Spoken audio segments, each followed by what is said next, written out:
Début septembre de l'année dernière, c'est là qu'on a commencé vraiment à se mettre en marche. Cette première année, finalement, a été un succès sur la valeur qu'on délivre aux startups.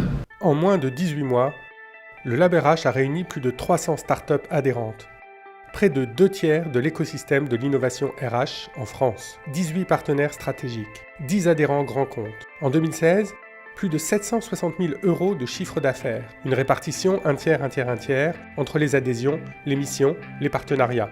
200 000 € de résultats bruts, totalement réinvestis dans le développement du Lab RH. 3 à 4 nouveaux contacts commerciaux par semaine.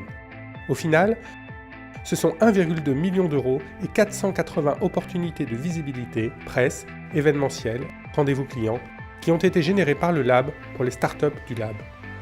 Et en 2017, le Lab RH accélère.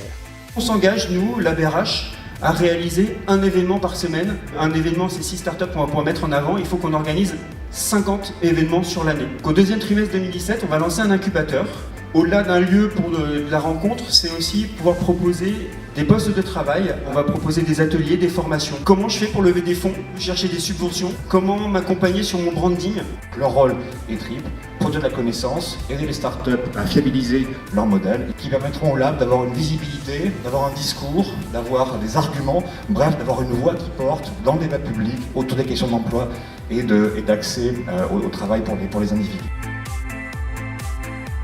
On a réussi à convaincre Duno de nous publier dans un ouvrage collectif. On va laisser la place à 100 startups. Si vous avez des messages à faire passer sur ce qu'est l'innovation RH, faites-le, d'autant plus qu'on en profite pour présenter également votre startup et votre solution dans le bouquin. Ensuite, on va vous demander de prendre date.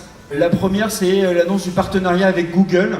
Ça fait un moment qu'on essaye de travailler sur ce partenariat. Google est en fait prêt à avancer avec nous sur de la dotation technologique pour les startups. Et là, ça devient intéressant, notamment au niveau de Google Cloud.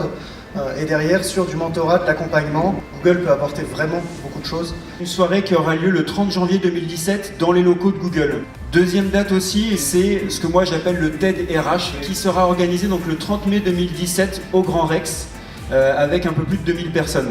Et enfin, 2017, c'est le développement du Lab RH en province et à l'international. Le collaboratif aujourd'hui, ça fait naître beaucoup d'espoir, ça fait naître beaucoup d'envie. On sait qu'à l'intérieur du Lab, il y a un potentiel encore très largement inexploité vers l'intelligence collective. On a encore beaucoup à progresser dans ce domaine. On va vous solliciter de plus en plus en 2017. Vraiment, venez vers nous. En 2017, partageons nos ambitions.